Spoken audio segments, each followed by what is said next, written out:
Hello, here I am down by the river having a little dusk walk.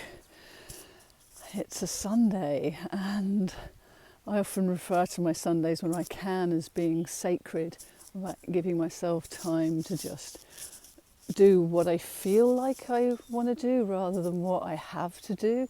I know so many of us have quite a to-do list these days, don't we? And I've been wanting to get out here all day. The sun was shining earlier, but I've been involved with some really sweet collaborations and wanted to touch base with some people around that today, which was a total joy, including participating in a discussion about women's self-care for the Healing Our Earth network.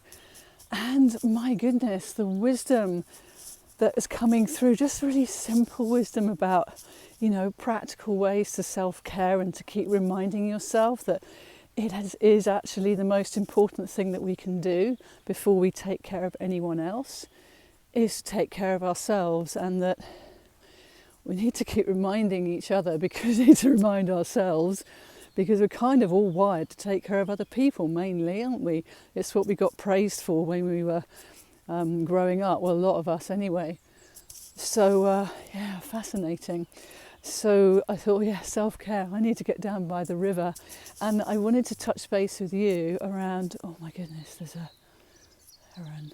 Okay, is it, or is it just a stick of wood? I haven't got my specs on.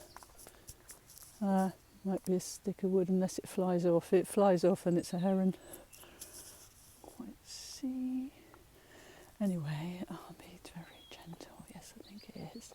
Yes, it is. Hang on, let me see if I can show you. Oh, you probably can't see it. Or maybe when it moves. It's just to that side. Can you see it? The magic of being by the river, eh? And of just being within nature, and it's kind of staring at me, or us. So I'm just going to move really slowly. Oh, maybe it's going to move really slowly as well. And maybe it will launch and show us its beautiful wingspan.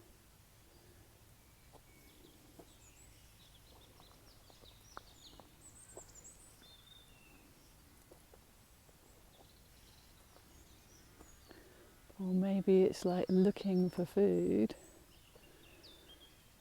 It looks like it's doing a qigong walk to me. I don't know if you can see this, but I feel very honoured to be able to be watching this.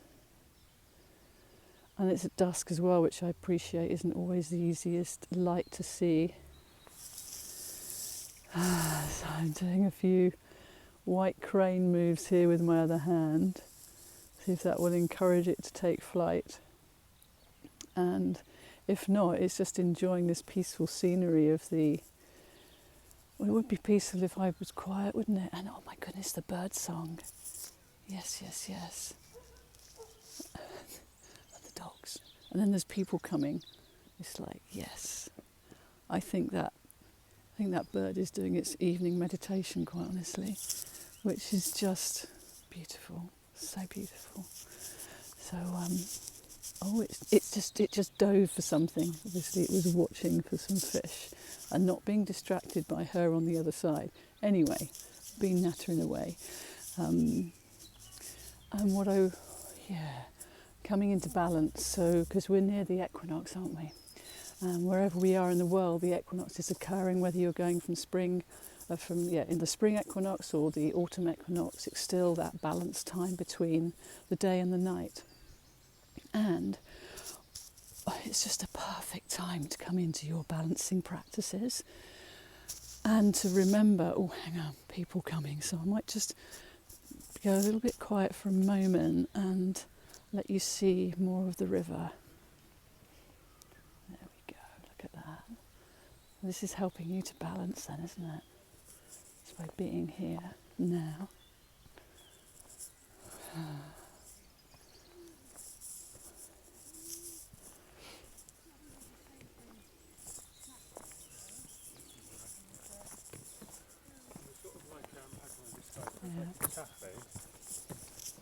Yeah. So that was a little hideout there that you saw, where you can hide out and spot things.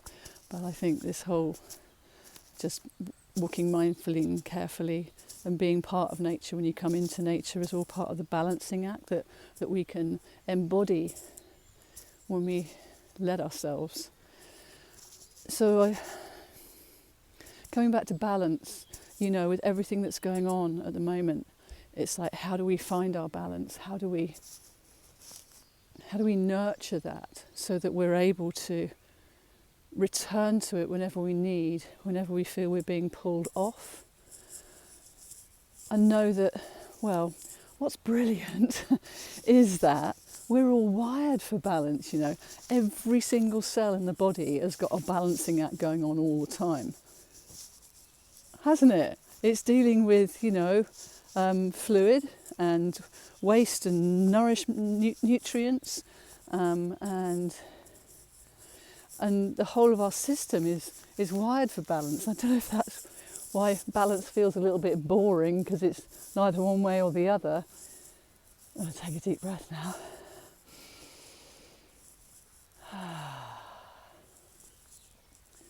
But that in itself brings me back to balance, because our breathing is always getting us back into balance and equilibrium. So my sense is that when we know that this is going on and we can tune in with it, it makes the experience bigger. It can expand that sense of balance within us.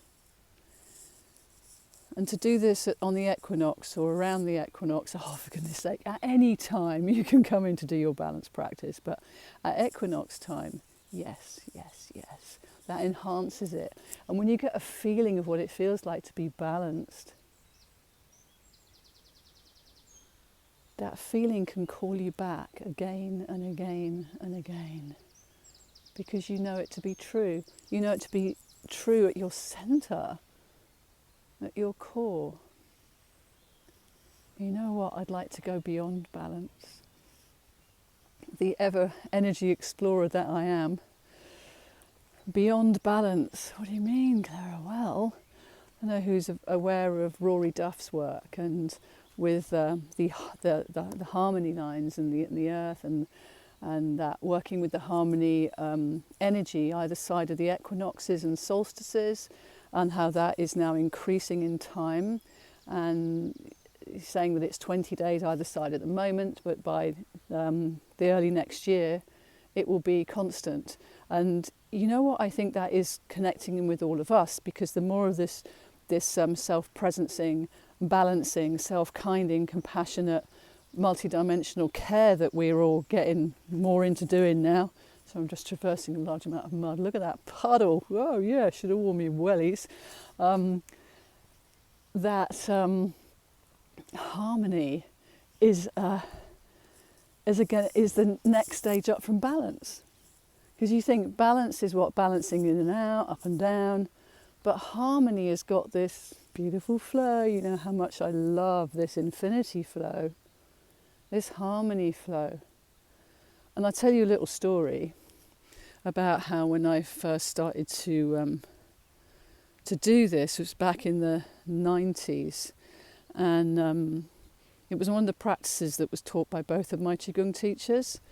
Because I was taught by two chaps that would never appear on the same day, but there were some practices that they both taught us, and one was the spinal turning, and the other was we called it the figure of eight.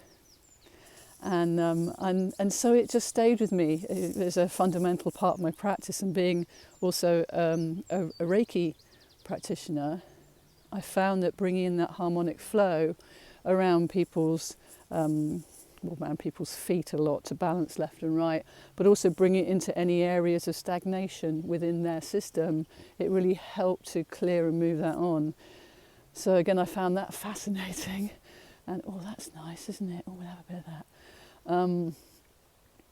So yes, when you look, so the story is when my son was a teenager, I was about 13, 14, he'd be kicking off about something and he would rant at me.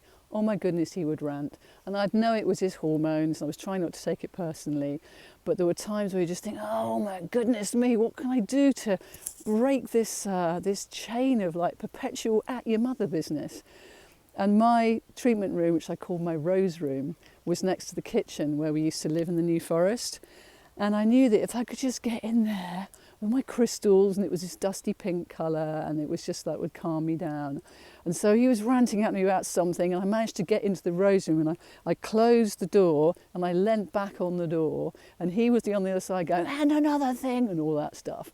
And I just started doing this movement really frantically, like almost without realising what I was doing. It was like, oh, ooh, ah, yeah, ah, oh, ah, And I noticed that as it was calming me down, and as I was inviting in this harmony flow, so it was calming him down. And I'm like, we're really onto something here. So let me invite you to consider the harmony flow. One hand, or I mean, I can't do both hands at the moment because I'm holding a camera, but you can do, I'm going to do a session on this for you to share it with you at some point, because I think it is such a beautiful one to get into. But you can do it in your ad hoc way, in a way that makes sense to you. You can do it internally in a meditation between either side of the hemisphere of your brain, for instance. You can do it as a meditation down to the centre of the earth and up through your heart and up to the cosmos. That's a big one. Or you can do really small little versions around areas of aches and pains. You can literally draw it on your body where, I'm doing this towards my shoulder because that always gives me a bit of jip. And play with it and let me know how you go. And know that you're tuning into a vast wave of like harmony and around the world, around the dragon lines, the ley lines. And yes, I will speak more about dragons really soon. There is a lot going on at the moment, isn't there? And how we presence ourselves and how we can be with ourselves in the moment is the key to us managing the opportunities that are coming our way and the challenges, yes, I know. So let's together now, if you will, just bring that harmony flow into the water, into any waterway where you are, maybe a glass of water. We're here by the river, and this is just a beautiful practice to encourage or to invite harmony into the waters of the earth, and feeling that flow just feels so natural to share with the water. Water can flow like this. In fact, the water in your body is flowing like this as you're doing this practice. You are flow. You are harmony.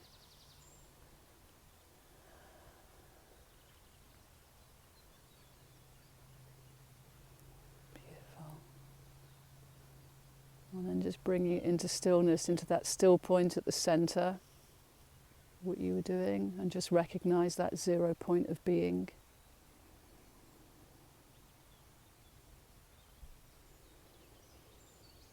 And just say to yourself, I am peace. I am love.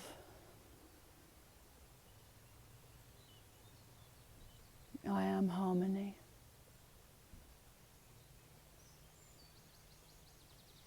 Thank you. Thank you so much for being here.